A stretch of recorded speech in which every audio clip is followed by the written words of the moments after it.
Well, welcome to the Startup Espresso. I'm Hall T. Martin, the host of the show, where we talk about raising funding for your startup and the time it takes to have an espresso.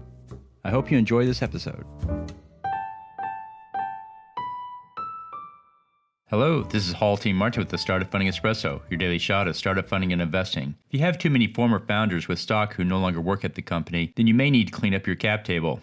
Due to a lack of a vesting schedule, those founders took substantial tranches of stock without staying long enough to build meaningful value. If this stock amount is significant, then it will hurt the business later. That stock needs to be set aside for future employees or to reduce the impact of dilution from future investors. To resolve this issue, go to the departed founders and offer to buy them out. In the negotiations, offer them a price which matches their contribution. If they decline, then you can threaten to shut the business down, in which case the stock will be worthless. Since you built a business, they will recognize this as a real threat because you can start a new one without them. The old saying in the startup world is 10% of something is better than 100% of nothing. Most founders will recognize they have something of value and will not want to see it go to zero. It's important to clean up the cap table early on and not let it persist. Thank you for joining us for the Startup Funding Espresso, where we help startups and investors connect for funding. Let's go start up something today.